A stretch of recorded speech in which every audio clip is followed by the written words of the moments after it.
नमस्कार, डॉक्टर धारास homeopathy wellness clinic and counselling centre में आप सबका स्वागत है। और जैसे कि हमने आपको प्रॉमिस किया था, we are back with a new series and this series is all about skin care.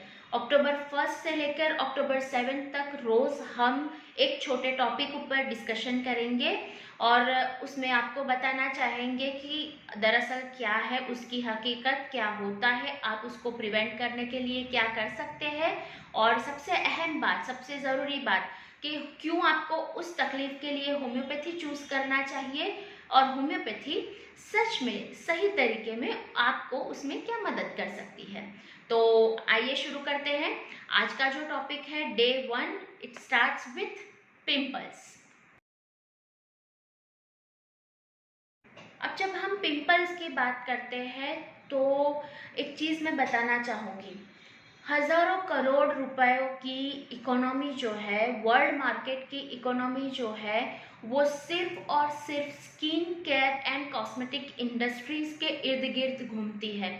मतलब हमारा जो दिमाग है उसको इस तरह से हिप्नोटाइज किया गया है, people at large, people psychology massly hypnotize किया गया है कि हम अपनी स्किन की कोई भी तकलीफ, कोई भी कंसर्न को सबसे पहले गूगल करके ढूंढेंगे। और उसके लिए जैसे मेरे पास बहुत से लोग आते हैं, अब देयर इज एन एरा कि हम हर्बल यूज़ करें, हम ये यूज़ करें, हमने ये गूगल से मंगवाया, ऑनलाइन ये मंगवाया, वो मंगवाया। तो जो सबसे बड़ी देन है fashion industry, skin care, cosmetic industries की, वो है pimples. 90% of the world population, 90% लोगों ने अपनी ज़िंदगी में कहीं ना कहीं, कभी ना कभी इस तकलीफ से अपने आप को सफ़र किया है। मतलब अपनी ज़िंदगी में 12 से 24 साल के बीच में 90% लोगों को कभी ना कभी पिंपल्स हुए हैं।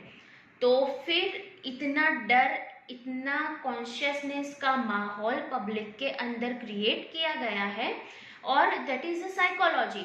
आपको उस तरह से सोचने के लिए बाय एडवर्टाइजमेंट मजबूर कर दिया गया है कि आप कॉन्शियस हो जाए। एंड अगली थिंग इन दिस इज कि आप खुद के लिए ना सोच के ये चीज़ दूसरों के लिए सोचते हैं। अगर कोई टीनेजर यंग बच्ची है कि पिंपल्स लेकर परेशान नहीं भी है, तो आपके बाजू में बैठी है, तो आउट ऑफ 10 8 लोग आउट ऑफ क्यूरियोसिटी उसको पूछेंगे, यार इतने पिंपल है, आप कुछ करते क्यों नहीं, कुछ लगाया, कोई फेस वॉश यूज़ किया, कोई क्रीम यूज़ किया।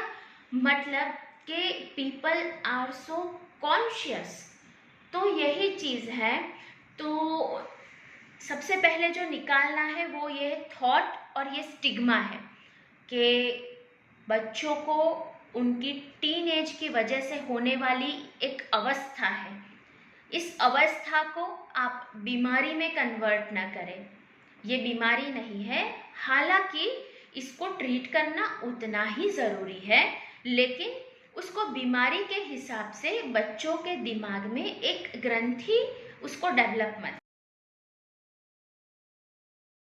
पिंपल होता क्या है? तो त्वचा के ऊपर उभरने वाला दाना। जब हम कॉजेज पे जाएंगे तब मैं बताऊंगी। हमारी जो स्किन होती है उस स्किन के इंटीग्रिटी के लिए, स्किन को इंटैक्ट रखने के लिए, उसकी मॉइस्चर बरकरार रखने के लिए, शाइन बरकरार रखने के लिए हमारी स्किन के अंदर ऑयल ग्लैंड्स है। अब ये ऑयल ग्लैंड्स जो है उनका मुंह बंद हो जाता है और वो मुंह बंद होता है, एक्चुअली ऑयल ग्लैंड का मुंह बंद होना एक आउटकम है। अब हम जब रीज़न पढ़ेंगे तब आएगा कि किन किन चीज़ों से उसका मुंह बंद होता है। तो इस वजह से उसके ऊपर दाना उभर आता है। जैसे मैं हर बार आपसे बात करती हूँ कि होम्योपैथी बिलीव्स इन इंडिविजुअलिटी, तो वो लॉजिक इसमें भी लगा देते हैं हम। तो किसी किसी को छोटे से दाने आते हैं, किसी को बड़े दाने आते हैं, किसी को मीडियम दाने आते हैं, किसी को वाइट हेड आता है, किसी को ब्लैक हेड आता है, किसी को ब्राउन कलर का दाना आता है, किसी को राई जितना दाना आता है, किसी को तिल जैसा दाना आता है जिसके अंदर वाइट कलर का डिस्चार्ज भरा हुआ होता है, किसी को पीनट जितना बड़ा सा लाल जैसा दाना आ जाता है। अब सबसे बड़ी बात क्या है कि जिसको भी होता है उसे एक सेंस ऑफ डिस्कम्फर्ट होता है, फिजिकली भी होता है, पेन तो लेटर स्टेज में आता है, लेकिन एक सेंस ऑफ डिस्कम्फर्ट होता है। तो वो क्या करते हैं, हाथ जाता है, बार बार खुजली करते हैं, नोचते हैं। तो ये जो हाथ यहाँ से यहाँ, यहाँ से यहाँ जाता है, तो उसकी वजह से वो इन्फेक्शन एक जगह से दूसरी जगह पर कैरी होता जाता है। अब खुजली भी करी आपने, उसको नोचा भी, उसके अंदर से डिस्चार्ज निकला, वो तो उस जगह पर रिकवर होने के बाद, ड्राई होने के बाद गड्ढा बन जाता है।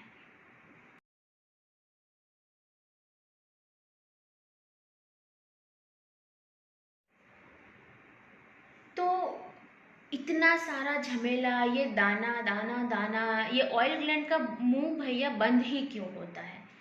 तो अब हम आते हैं कॉजेज़ के ऊपर। तो ये जो ऑयल सिक्रेशन ग्लैंड है, उनका मुंह बंद होना, एक्सेसिव ऑयल प्रोड्यूस होना, ये सब निर्भर करता है हॉर्मोन्स पर। तो सबसे बड़ा जो कारण है, जब हमने एज ग्रुप भी सुना तब भी, कि 12 से 24 साल के बीच में मैक्सिमम 90% लोगों को ये चीज़ कभी ना कहीं दिखती है, होती है। तो सबसे पहला जो रीज़न है वो है हार्मोनल। तो हार्मोन्स जो है बहुत बड़ा रोल प्ले करते हैं। अब ऐसा नहीं है कि सिर्फ लड़कियों में प्ले करते हैं, लड़कों में भी करते हैं। तो नंबर 1 इज़ हार्मोनल रीज़न। अब दूसरा स्ट्रेस। स्ट्रेस जो है वो सीधा हार्मोन को इफेक्ट करता है, हार्मोन अगेन इसको इफेक्ट करता है। तीसरा, excessive use of cosmetic products. अब आजकल क्या है, पीपल्स अप्रूवल, जैसे मैंने पहले इनिशियली बात की आपसे कि नहीं, अब कहीं पे जा रहे हैं तो कॉम्पैक्ट तो करना है, कंसीलर तो करना है, उसके ऊपर ब्लश भी करना है, फिर उसके ऊपर कुछ और भी लगाना है, शिमर भी लगाना है। तो excessive use of this all cosmetic products that will block your pores, and at the end of the day it will result in acne. अब कोविड में एक और कॉज आया है सामने, मेरे पास आए 2-3 बच्चे, वर्किंग पीपल आए कि पूरा दिन ऑफिस में मास्क पहने रखते हैं और वो वाले एरिया में पिंपल हो गए हैं। तो that mask is once again humidity, once again, तो क्योंकि मास्क वाले एरिया में क्या पर्सपिरेशन होता है, एयर सर्कुलेशन नहीं है और वो ब्लॉक हो जाता है। तो कॉम्पैक्ट, मेकअप, फिर डस्ट, वो सारी की सारी चीज़ें कि जो आपकी ऑयल की ग्लैंड का जो आउटलेट है उसे ब्लॉक कर देगी, और वो ब्लॉक करेगी, then it will result in pimple. कभी कभी पुअर इम्यूनिटी की वजह से, कभी कभी कोई मेडिकेशन चल रहा है किसी गंभीर बीमारी का, उसके अंदर भी होता है। कभी कभी लेटर एज में कभी लेडीज़ आती है कुछ बीमारी के साथ, जैसे कि PCOS, पॉलीसिस्टिक ओवेरियन सिंड्रोम्स है, तो उसमें लेडीज़ को 30s की एज में भी पिंपल्स होते हैं। मेल को भी होते हैं, कभी कभी 30s 40s में पिंपल्स आते हैं। एक्सेसिव ऑयली स्किन होती है, जिनको और बार बार फेस वॉश करने की हैबिट नहीं होती, तो उनको भी आते हैं ये। और इसके अलावा क्रैश डाइट वाले, डाइटिंग वालों को कभी कभी ये दिक्कत हो जाती है, क्योंकि जिनको ज़ीरो फिगर के पीछे ब्लाइंडली भागना है, तो उनको कभी कभी ये सब भी झेलना पड़ता है। फर्स्ट एंड फॉरमोस्ट थिंग, अगर मेरे पास कोई सबसे पहले आता है पिंपल के लिए, आते हैं बच्चे, बहुत आते हैं, सबसे ज़्यादा कॉलेज के बच्चे, स्कूल के बच्चे, तो सबसे पहली चीज़ मैं सबसे पूछती हूँ और सबको ये भी बताती हूँ कि पिंपल्स की दवाई खुद लेनी है या किसी ने धक्का मारा आपको? तो मेजॉरिटी केसेस में मम्मी ने धक्का मारा, फ्रेंड्स ने धक्का मारा। तो अगर फॉर पीपल्स अप्रूवल दवाई लेनी है तो डोंट वरी, क्योंकि ये एक ऐसी सिचुएशन है जिसमें से आपको बिना टेंशन किए, बिना स्ट्रेस किए निकलना है। बार बार अगर कोई आपको ये कहता रहे कि देखो ये कितना हो गया, देखो ये कितना हो गया, और आप डर के मारे दवाई लेने आएंगे, उसका कोई मतलब नहीं है। Fine, okay. नंबर 2, दवाई से सबसे पहले ऐसा है, prevention is better than cure. दवाई करनी ही ना पड़े तो आप अपनी रूटीन हैबिट्स को उस तरह से चेंज कीजिए। वो कैसे? पानी ज़्यादा पीना है, सबसे बड़ी बात हाइड्रेशन मेंटेन करना है, वो स्किन का भी हाइड्रेशन मेंटेन करेगा एंड इंटीग्रिटी मेंटेन करेगा। पानी ज़्यादा पीना है, फ्रूट्स ज़्यादा लेने हैं, फ्रूट जूसेस ज़्यादा लेने हैं, homemade not tetra pack, okay. Nutrition वाला डाइट आपको अच्छे से खाना है, आपको फ्राइड फूड अवॉइड करना है, कम करना है, पैकेट फूड अवॉइड करना है, कम करना है, शुगरी फूड कम करना है, प्रिसाइजली रिफाइंड शुगर जिसमें आती है, तो वो सारी चीज़ें जो हमारे टीनेज बच्चों को पसंद है, मैदा है, पेस्ट्रीज है, पिज़्ज़ा है, वो सारा का सारा वो सब कम करना है या तो बंद करना है, ठीक है। रेगुलर एक्सरसाइज करना है। पीसीओएस वाले जितने भी पेशेंट्स आते हैं मैं उनको यही कहती हूँ, आप अपना वेट लॉस कर दीजिए 5-7 kg, पिंपल्स तो ऐवे चले जाएंगे। उसके बाद बार बार फेस वॉश करना है। क्यों? क्योंकि जैसे अगर आपका एक ऐसा प्रोफेशन है कि जिसमें you are expose to dust, you are expose to sunlight, you are expose to dirt, या तो you are expose to some sort of chemical या एक्सेसिव मेकअप करना है, तो आप बार बार फेस वॉश करेंगे तो वो जो लेयर आपकी पोर्स ब्लॉक हो जाती है वो खुल जाएगी, ओके। किसी ऐसी चीज़ से फेस वॉश नहीं करना जिससे कि स्किन इरिटेट हो जाए। तो आपकी स्किन का नेचर कैसा है अगर आप नहीं जान पाते तो आपको डॉक्टर के पास इसीलिए जाना है। आपकी स्किन का नेचर, आपकी स्किन का टेक्सचर वो कैसा है वो डॉक्टर ही आपको बता सकते हैं, उस हिसाब से दवाई डॉक्टर ही आपको दिखा सकते हैं। सबसे बड़े 2 मिथ जो है जो ज़्यादातर पेशेंट अपने साथ लेकर आते हैं, they ask me on and on, they ask me, that is number 1, ma'am क्या सच में चॉकलेट्स खाने से पिंपल बढ़ जाते हैं? मैम क्या पेस्ट्री खाने से पिंपल बढ़ जाते हैं? और मेरी सारी फ्रेंड्स बोलती है चॉकलेट खाने से, अचार खाने से या तो पेस्ट्रीज खाने से पिंपल बढ़ जाते हैं। They have least connection with each other, but yes, they can affect your nutritional status and your immunity. Fine. दूसरा एक मिथ जो ज़्यादातर टीनेज वाले या उनसे ऊपर वाले आते हैं, मेकअप से पिंपल हाइड कर देंगे तो नहीं चलेगा। मेकअप से पिंपल टेम्पररी हाइड हो जाएंगे लेकिन that ultimately will increase your pimple. Number 3, तीसरी बात, पिंपल्स एक एज रिलेटेड चीज़ है जो अपने आप आती है, अपने आप चली जाती है, दवाई करने की ज़रूरत नहीं है। फाइन। ये सारे के सारे लोग मुझे आकर 1-2 बार तो बताते ही हैं। तो what I would like to say कि यस, पिंपल्स एक एज रिलेटेड कंडीशन है, एज रिलेटेड सिचुएशन है। उसको बच्चों के दिमाग में या तो किसी के भी दिमाग में डिजीज़ की तरह नहीं बिठाते और उसे जाने का, अपनी लाइफस्टाइल इम्प्रूव करके एक जाने का चांस देते हैं।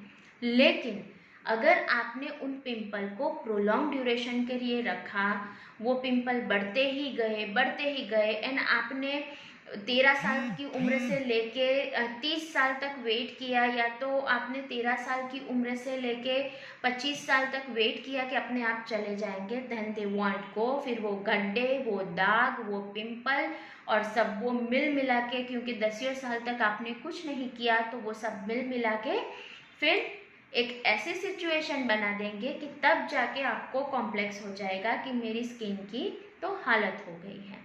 सो इट्स बेटर कि जब होता है तभी आप जाग जाएं, प्रिवेंटिव मेजर्स भी लें और क्योरेटिव मेजर्स भी लें। Okay, so curative measures now. Curative measures के अंदर सबसे बड़ी बात है homeopathy, homeopathy and homeopathy. Yes, why homeopathy? I am coming to that only. हर किसी की स्किन अलग है। Again law of homeopathy, individuality. मेरी स्किन आपकी स्किन से अलग है, आपकी स्किन आपके बगल वाले की स्किन से अलग है, उसकी स्किन उसके बगल वाले की स्किन से अलग है। तो मेरी रिक्वायरमेंट अलग है, मेरी एक्सेसिव ऑयली है तो मेरी रिक्वायरमेंट अलग है, इनकी अलग है, इनकी अलग है, इनकी अलग है, तो फिर सबके लिए एक ही ट्यूब कैसे? ओके, तो that's why we need homeopathy there. Homeopathy क्या करेगा? होम्योपैथी सबसे पहले आपकी स्किन को अंदर से हेल्दी करेगा। आपकी वाइटलिटी अंदर से स्ट्रॉन्ग करेगा, पिंपल्स की इंटेंसिटी, उसकी स्ट्रेंथ उसे कम करेगा, उसकी जो अपीयरेंस की जो सीवियरिटी है उसको कम करेगा, पिंपल आने की फ्रीक्वेंसी जो है उसे कम करेगा। अब पिंपल्स सिर्फ अकेले नहीं आते, वो हमेशा पेशेंट मुझे सिम्टम्स देते हैं कि पीरियड्स के आने से पहले मैम बढ़ जाते हैं, मैम एग्ज़ाम से पहले बढ़ जाते हैं, मैम ये करने से। तो जिसका जैसा सिम्टम उसकी बिल्कुल उस तरह से दवाई। अब PCOS का कोई पेशेंट पिंपल्स लेकर आया और सिर्फ उसे पिंपल्स की दवाई देंगे तो उसे पिंपल्स क्योर नहीं होने हैं, क्योंकि उसका जो रूट कॉज है वो PCOS है। तो जब तक हम कॉज को ट्रीट नहीं करेंगे, and that's what homeopathy always says, treat the cause, treat the cause, treat the cause, and we treat the cause internally, because skin जो है वो बंदे की इंटरनल हेल्थ का रिफ्लेक्शन है। आपकी स्किन आपकी बॉडी की इंटरनल हेल्थ का रिफ्लेक्शन है। तो उस हिसाब से कि कॉज क्या है आपके अंदर, उसका नंबर 1 आपकी पिंपल्स, आपके एक्नी का प्रेजेंटेशन कैसा है। अब हमारे पास सभी तरह की दवाई अलग है कि किसी को सिर्फ फोरहेड पे पिंपल्स आते हैं, किसी को सिर्फ चेस्ट पे पिंपल आते हैं, किसी को सिर्फ स्काल्प पे या शोल्डर पे पिंपल आते हैं, किसी को सिर्फ बैक पे पिंपल आते हैं। तो उन सब की अकॉर्डिंग टू द लोकेशन, फिर पिंपल में दर्द है तो अकॉर्डिंग टू द सेंसेशन, फिर वो पिंपल कब आता है कब चला जाता है अकॉर्डिंग टू मोडालिटी, और पिंपल के साथ गुस्सा, पिंपल पीरियड से आगे पीछे आना, पिंपल किसी और सिम्टम से एक्सचेंज होना। तो concomitant location, sensation, modality, concomitant हर व्यक्ति का अलग है, और इसीलिए होम्योपैथी पिंपल के लिए हम बार बार आपसे कहते हैं कि सिर्फ और सिर्फ होम्योपैथी बेस्ट है।